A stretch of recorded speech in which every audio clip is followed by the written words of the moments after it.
à tous et bienvenue dans Samedi Soir, Dimanche Matin, votre émission documentaire que vous pouvez commenter, vous le savez, sur Twitter grâce au hashtag DocuDébat. En deuxième partie, je vous proposerai le documentaire Le Diesel, un scandale français, un film signé Stéphane Magnier sur les dangers du diesel évidemment. Mais on apprendra surtout que cette dangerosité est connue depuis bien longtemps, que tout le monde savait, que les gouvernements successifs n'ont rien fait en connaissance de cause. Mais d'abord, regardez.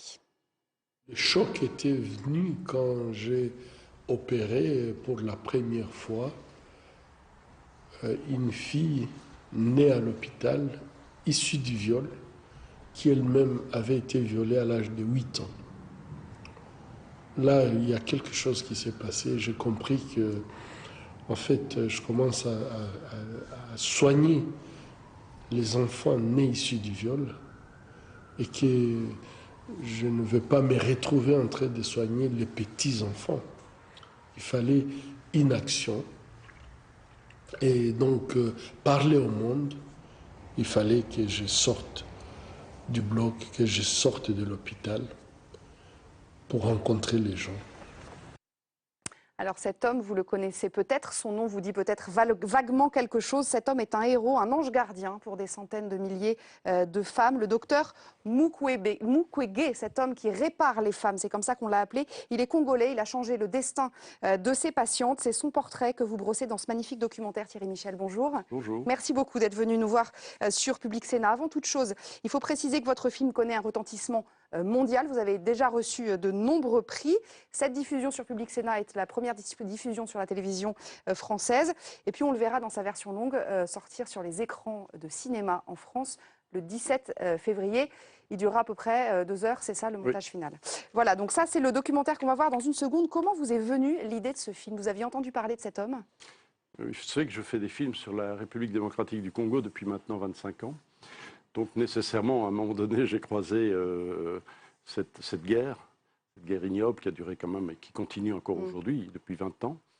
Et cet homme prophétique qui a non seulement pris conscience que le viol était devenu une arme de guerre, et dont il était le premier témoin, puisque c'est lui qui devait réparer des femmes. Et quand on dit viol, c'est viol avec extrême violence, donc avec destruction de l'appareil vaginal de la femme, par tous les moyens les plus sordides, mais qui a eu le courage d'aller aux Nations Unies, entre autres, dénoncer l'impunité et dénoncer cette pratique de guerre, ce qui l'a mis en danger. Oui, on en reparlera. On a essayé de l'assassiner. On en reparlera juste après.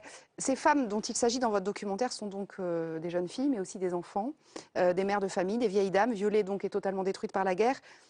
Les viols de masse, on y reviendra tout à l'heure, mais il est très important, vous l'avez évoqué, de dire que ce ne sont pas des viols pour assouvir une pulsion sexuelle. C'est vraiment une arme de destruction massive. C'est ça qui est important. Oui, parce que c'est vrai que le viol fait partie de la guerre. Quand les troupes russes arrivent à Berlin, toutes les femmes berlinoises vont être violées. Mais non, ici, c'est vraiment des viols de masse, publics, collectifs, devant la population qu'on rassemble, avec parfois obligation d'ailleurs aux enfants ou aux conjoints de violer en public leur mère ou leur compagnon, et avec destruction de l'appareil génital pour empêcher non seulement la reproduction, donc c'est mettre fin à tout un cycle de vie, mais aussi terroriser, c'est une arme de terreur, terroriser les populations parce qu'il y a toujours une raison là derrière, non seulement gagner en termes militaires, puisque ça affronte des forces divergentes, mais aussi occuper les carrés miniers. À qui profite le crime? C'est ça la vraie question. Cette région est trop riche en minéraux, en matières premières. Elle recèle aujourd'hui 70% des réserves mondiales de coltan. Le coltan, c'est ce que tout le monde a dans son téléphone cellulaire. Donc beaucoup de richesses à récupérer. Ces femmes, vous les avez rencontrées comment et est-ce qu'elles ont parlé librement? Parce qu'elles doivent être terrorisées encore maintenant. Oui, mais elles avaient un besoin de parler. Alors ça, c'était... D'abord, on venait... il y a 2 raisons. On venait au nom du docteur, même s'il ne nous a pas accompagnés au fin fond des forêts. Sa situation aujourd'hui ne permettait pas de prendre les risques d'aller dans des zones où les caméras en général ne vont pas. Et il faut souligner que c'est une guerre, la guerre du Congo est une guerre qui a été très peu médiatisée. Donc quand on arrivait, il y avait ce besoin catharsique de parler. Et on a d'ailleurs été obligés, et c'était une souffrance pour nous aussi, d'écouter ces femmes, de les enregistrer et de faire un nombre de témoignages qui dépassaient ce qu'on avait vraiment besoin pour réaliser le film. Mais c'était une volonté, enfin quelqu'un, une oreille attentive, le monde va savoir ce qu'on a souffert. D'ailleurs, il n'y a pas beaucoup de commentaires dans votre documentaire. Non. C'est volontaire? Oui, mais Ouais. c'est mon écriture. Hein, c'est une Ouais. écriture plus dramaturgique. Mm. Voilà, c'est une ligne très cinématographique, je pense. Alors, à titre personnel, c'était compliqué aussi pour vous parce que vous aviez fait un film sur Mobutu. Les autorités n'avaient pas apprécié, on Oui, j'ai imagine. fait Vous avez eu du plusieurs mal à films tourner. que les Ouais. autorités n'ont pas apprécié. Et donc, Vous avez eu beaucoup de soucis d'ailleurs là-bas au Congo. oui, Ouais. j'ai été plusieurs fois, de nombreuses fois arrêté, incarcéré, en procès également, expulsé 2 fois. Et je venais d'être expulsé. Mais bon, on a réussi miraculeusement à ce que je puisse retourner sur ce film.